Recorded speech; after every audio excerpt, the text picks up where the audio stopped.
Telangana form అయ్యి ఇప్పటికి దశాబ్దం పూర్తిగా వస్తుంది. గత ప్రభుత్వం తెలంగాణ ఫార్మేషన్ డేని ఎన్నో రకాలుగా అంగరంగ వైభవంగా నిర్వహించింది. అయితే ఈ ప్రభుత్వం కాంగ్రెస్ ప్రభుత్వం అధికారం చేపట్టిన తర్వాత ఇంకా వినూత్నంగా ఈ కార్యక్రమాలను నిర్వహించడానికి అనేక ఏర్పాట్లు చేస్తుంది. ఇప్పుడు ప్రస్తుతం కోడ్ ఆఫ్ కండక్ట్ ఫోర్స్‌లో ఎలక్షన్ కోడ్ ఇంకా అమల్లో ఉండటం వల్ల పర్మిషన్స్ తీసుకొని ఇప్పుడు పరేడ్ గ్రౌండ్‌లో ఈ కార్యక్రమాలన్నీ ఘనంగా నిర్వహించాలని కూడా ఈ ఏర్పాట్లు చేస్తున్నట్టు తెలుస్తుంది. ప్రస్తుతం పరేడ్ గ్రౌండ్‌లో గనుక మనం చూసుకున్నట్లయితే అటు డిఆర్ఎఫ్ టీమ్ కానీ, పోలీస్ టీమ్ కానీ, ఇటు ఎన్‌సీసీ స్టూడెంట్స్ కావచ్చు, వీళ్ళందరితో కూడా అన్ని వివిధ కార్యక్రమాలను చేయించడానికి వాళ్ళందరినీ కూడా ప్రిపేర్ చేయడం జరిగింది. ఇటు మొత్తం పరేడ్ గ్రౌండ్ చుట్టూ కూడా బ్యారికేడ్స్ అరేంజ్ చేసి పటిష్టమైనటువంటి భద్రతా బలగాలను కూడా ఏర్పాటు చేశారు. ఎందుకు అనంటే ఈ ఫార్మేషన్ డే రోజు సోనియా గాంధీని కూడా చీఫ్ గెస్ట్‌గా మన సీఎం రేవంత్ రెడ్డి ఆహ్వానించినట్టు తెలుస్తుంది. కాబట్టి ఈ నేపథ్యంలో ఎటువంటి ఇబ్బందులు కూడా కలగకుండా అన్ని పటిష్ట భద్రతలు ఏర్పాటు చేశారు.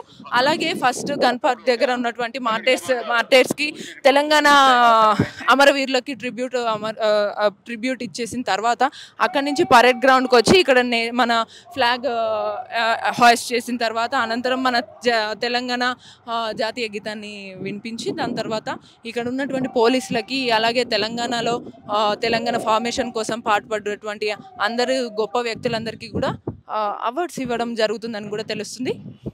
దీంతో పాటు ఇక్కడ దగ్గరలో ఉన్నటువంటి ట్యాంక్ బండ్లో కూడా సాయంత్రం పూట కూడా మొత్తం అన్ని స్టాల్స్ ఏర్పాటు చేయడము, దాంతోపాటు అందులో వివిధ రకాల కల్చర్స్, తెలంగాణ కల్చర్స్, అలాగే తెలంగాణ కళాకారుల గురించి వీళ్ళందరి గురించి తెలియపరిచేలా ఆర్ట్ ఫామ్స్ అన్నిటిని కూడా ఎగ్జిబిషన్ స్టాల్స్ అన్ని కూడా ఏర్పాటు చేయడం జరుగుతుందని తెలుస్తుంది. అక్కడ కూడా సాయంత్రం పూట అంటే జూన్ 2 రోజు ఫార్మేషన్ డే రోజే సాయంత్రం పూట సీఎం రేవంత్ రెడ్డి నేరుగా వచ్చి అక్కడ ర్యాలీ చేస్తూ తెలంగాణ గేయాన్ని వినుకుంటూ కూడా అక్కడ వాళ్ళందరినీ కూడా సత్కరించే ఏర్పాట్లు చేస్తున్నట్లు కూడా మనకు తెలుస్తుంది. సో మొత్తంగా చూసుకుంటే ఇది మనకి ఈసారి తెలంగాణ ఫార్మేషన్ డేలో ఎలక్షన్ కోడ్ ఉన్నప్పటికీ కూడా ఇటువంటి ఎంతో